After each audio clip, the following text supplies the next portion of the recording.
Hi everyone. We are very happy to be here today, and today we're going to actually do a special episode about the behind the scenes of working together. As some of you have noticed, in the past 20 or more talks, Galit has been joining me, and as you know, some of you have experienced, it hasn't gone so smoothly. And today we're going to take time and we're going to actually show the backstage of what happens behind the scenes, and also why is it so difficult for us sometimes to share this spotlight.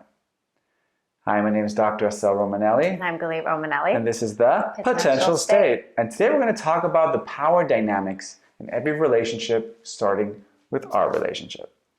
So about a year and a half ago, I started making these talks, and about 100 talks later, I realized that I want Galit to be part of these talks. Because all these theories, all these ideas have been cooked in our relationship and have been tested and tried. And I thought this would be wonderful to bring in Galit and to share the stage and to bring her side, because I used to bring a lot of examples of my marriage with Galit.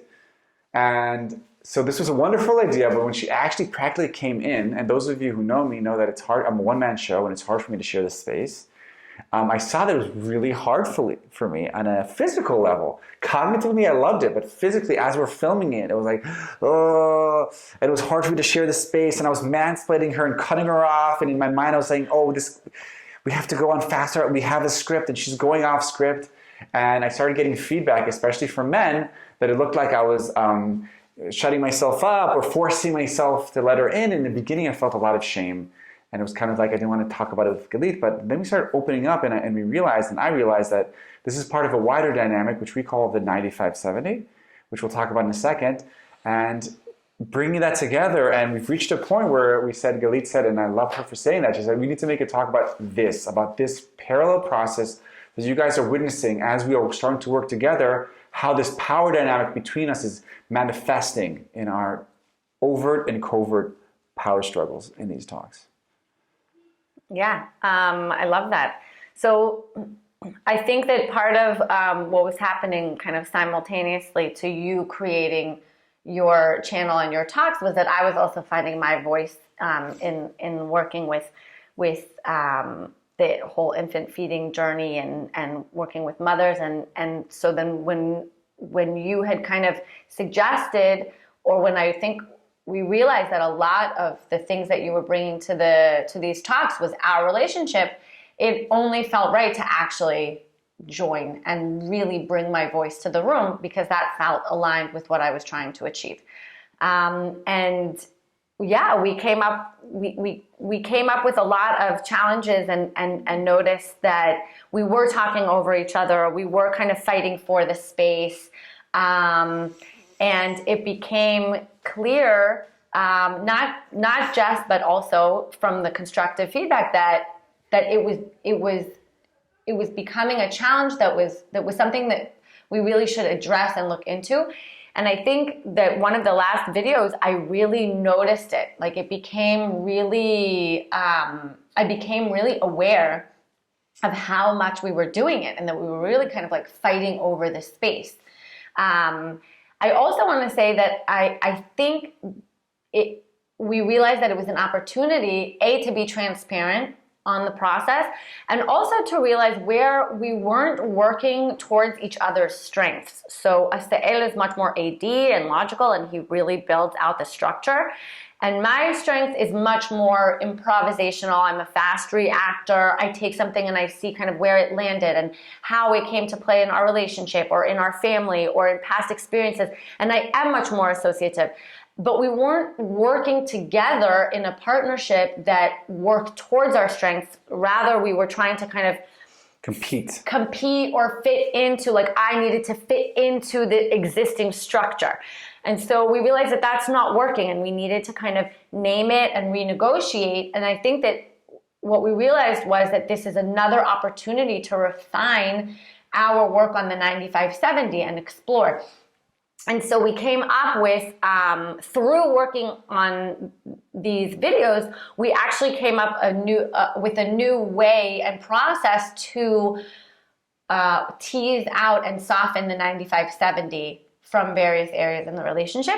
And what we came up with was observation, right? To first kind of observe, like, where does the 95-70 exist? Where do we have it in our, where is the power dynamic? So we'll use this as an example. So once she starts joining me in the videos, I'm realizing I have a 95-70 on intelligence or on knowledge. And I feel like I know more knowledge than she does, and that's triggering me. So first we just observe that, playfully, and we start with, and also I want to say it's kind of very internally, right? I'm not necessarily even yet bringing that to my partner. I'm just noticing it. I'm just observing. So one is observation. The next is exploration. So now that I've identified kind of where this power dynamic comes to play, what am I willing to kind of soften? Where would I be willing to give up a little bit of kind of my 95? Where do I want to raise a little bit from my 70? And what would that kind of look like? Because in every couple, there's categories where Galit's the 95, and there's categories where I'm the 95. And part of this internal exploration is, what would I want to take more of? In our case, she's the 95 parent. So do I want more of the parenting gravitas? And what would that look like? And how can we start to become more fluid in these potentially rigid 95-70 categories? And then the next stage is negotiation, right? And this is actually where you start bringing in your partner and bringing it into a place where you can discuss it. You bring it to the table and you can say, I want to soften this. I've noticed that and would like to change that. And really start negotiating what each of you can let go of a little bit and take more of a little bit, and what that would look like. And this talk is an example of a negotiation where we're owning it, we're saying it playfully, we're trying to own it, and we're trying to renegotiate and saying, okay, how do we share this space? And how do we, I'm naming it, and when I default to my 95, I call it. When I start melting to the 70, she calls me out on it, and we try to start kind of working first as a seesaw, but then slowly becomes kind of a dance. Right. Where can I just give you the space to say what you're saying and wait, take a breath, and then see, do I have something to add, or no, am I just going to repeat what you're saying, and that's not necessary.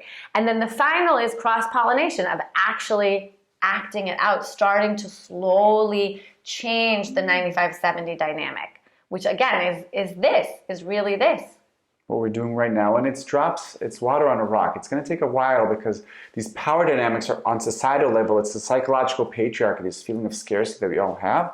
And you're going to see that once you kind of soften, it's going to take time. And as you can see in our talks, 20 talks later, we're still slowly working on it. And even as we're doing this video, we are slowly massaging that split, that dichotomy, that hierarchical dichotomy.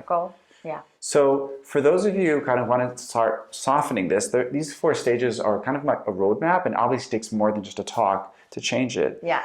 And what we've noticed is, you might need the help of a third party, somebody who's going to enable you to be playfully, to put it on the table and to own your shit. Yeah, because it's really difficult. I think that the 95-70 conversations are really difficult, and sometimes they have shame or guilt or kind of feeling embarrassment, and sometimes also there's a lot of vulnerability, and it's not pleasant necessarily to hear that your partner thinks that here you're a bit lacking, or that they're superior here, or to say, I'm superior here, where are you? I need you more here, kind of thing. And we realize that it exists in almost every single relationship, and you can refer to the episode of Why Do We Empower Others But Belittle Our Partners? And what we do suggest is either work with somebody else, and also we're developing a webinar. We're going to be piloting it in February, where we're going to dive much deeper into this power dynamics, what we call the 95-70, through examples from our own marriage. Yeah. And there'll be some exercises that you can work with your partner to kind of raise these topics. Yeah. And I want to say that, firstly, thank you to our listeners and viewers for being patient with us and watching us as this process unfolds. I know that it has been challenging. And so thank you. And the other thing I want to say is that our hope is that we will be able to, first in relationships, but that, these circles will expand, and slowly we will soften all the rigid notions of bigger, better, stronger, right? And it will stop being a competitive, hierarchical language, culture, society, and we can start living in a bit more harmony and a bit more abundance, realizing that everybody has something to contribute, and we don't need to be competing over any types of resources, and it starts here. Because the biggest tax you pay for being in the 95-70 is loneliness and competition, and the sense that I can't lean on my partner. So We are walking this path. Follow us, join us. Let's do this. Let's change the power dynamics in relationships. This was Galit Romanelli. Dr. Assael Romanelli. And we're the Potential State. See you next time.